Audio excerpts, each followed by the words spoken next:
What's good? What's good? People are buttheads. I spend a fair amount of time in various parking lots, Safeway, Fred Meyer, etc. Just killing time.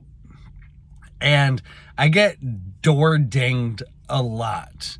And it makes me, just tense up because I'm just like, it frustrates me when people are so rude that they don't even pay attention. And then I think to myself how often it happens when I'm not sitting in my van, and I'm like, dang, I'm surprised it's not more beat up. But it's a good exercise for me to just let go, because I immediately want to just tense up and be mad.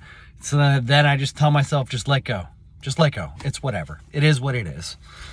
But anyways, so these videos are rarely ever scripted. Occasionally I'll do a little script, but this particular one,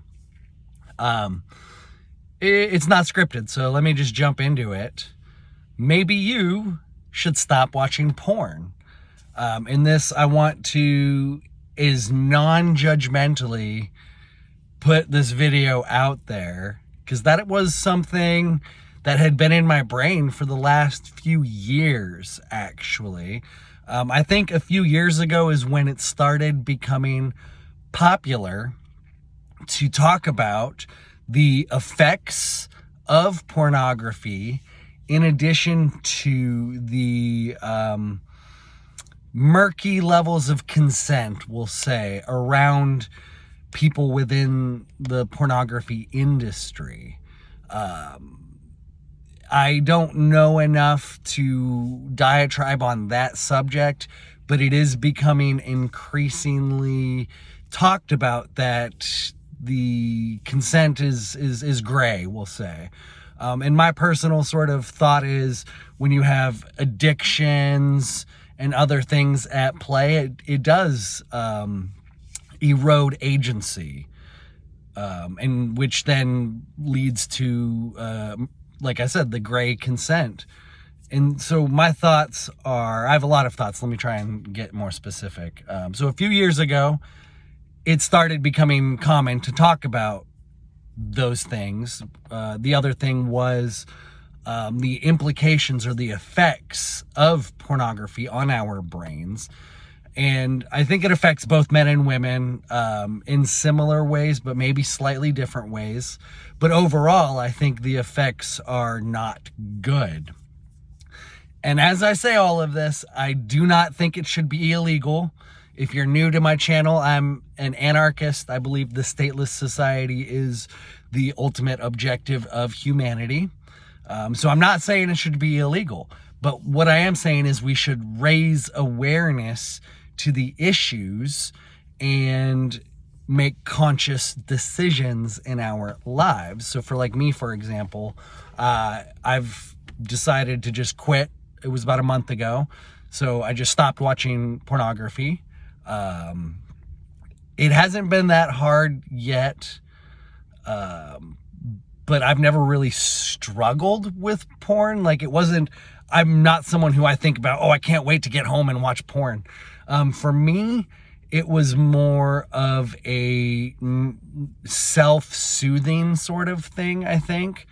I would utilize it, mainly just before going to bed, just like whatever. To me, it was almost more of just getting through the act of release. And I didn't even care. It wasn't a thing for me. It was more about, okay, it's bedtime, it's nighttime, I'm anxious, I've had a day, whatever. It was just the act of self-release, and porn was just the partner in that. But yeah, so let me circle back. It doesn't consume a lot of my bandwidth, and I'm thankful for that, because it would make quitting harder. I think the things I crave, like my addictions that I struggle with the most, it's more around sugar and food. Those are the things that I crave, that like, my body, I know and marijuana to an extent, but even then, like, I'll go a day or two without weed, and it's like I don't have a craving physically, but definitely with sugar, foods, fats, I do. But again, so thankfully, I know other people definitely, and I feel a lot of sympathy and compassion for people who get physiological responses when they think about pornography. So there was another point. I'm going to pause. I want to come back. Yeah, so other people, it can wire their brain in a way where they need increasingly more sort of, I was going to use the word degenerate, but what's a better word than degenerate? Increasingly more intense, we'll say, scenes and content to get them there. So I feel really bad for those people. But everyone, regardless, should be sort of analyzing their consumption and asking themselves if it's actually benefiting their lives, or if maybe it's something they should explore, cutting out yourselves. And so that's why the title of this video, yes, I'm talking about my own experience, but I want to talk about my own experience to help maybe encourage other people to also stop consuming pornography. And so I've justified it in the past because I'm a single guy. I've been single for like 5 years. And it's been really rough in that sense. And so I'd tell myself, well, there's no point in seeing it as like infidelity because I have no partner. So that's one way I justified it. But then I think to myself, I don't have a partner now, but I would like a partner. And am I going to be able to just turn my usage of porn off like a switch when I do meet my partner?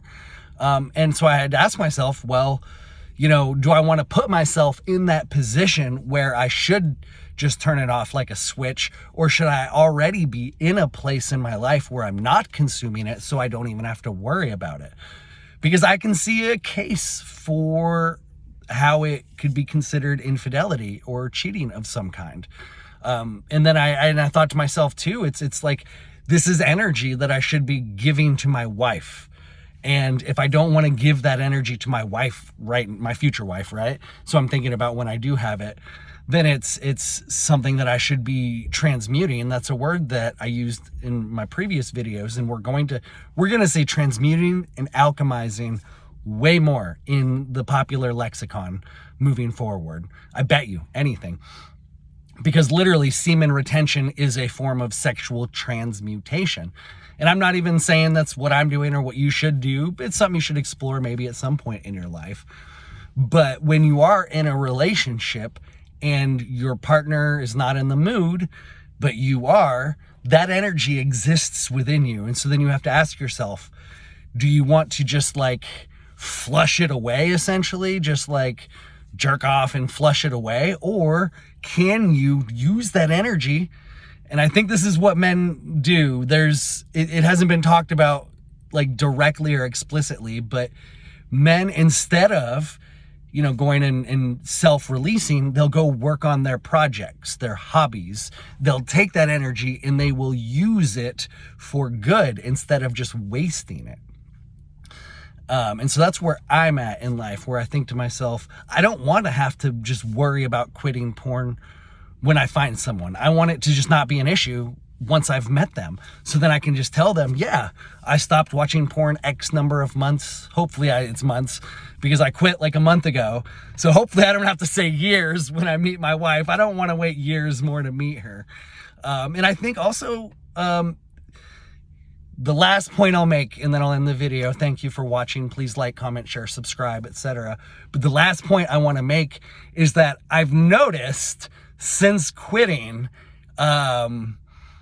I've talked about in past videos, if you hear me say how I don't even really look at women, I still don't really look at women, but I definitely notice them more. So there's a much greater initial noticing effect of like, oh, that's a beautiful woman. Okay. And then it's more of a conscious effort to just redirect it and say, okay, well, remember, it's pointless to look at women anyways, but damn, she's beautiful.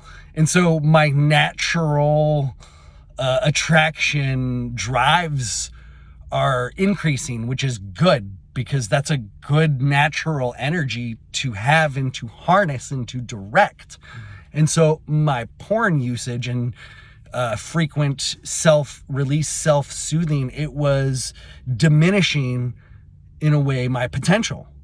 And I have noticed that now that I'm more naturally and primally existing, I have this new level that I can get to, that I want to get to, that I will get to. And quitting porn is one of the ways that I will get there. And maybe you should consider doing so too. And so I hope in this video you haven't felt judged, because that is the worst thing you can do, is to judge someone. Like, feeling judged is only going to make people dig deeper. And so let's end the video there. No judgment, just, honesty. Thank you very much for watching. Much love.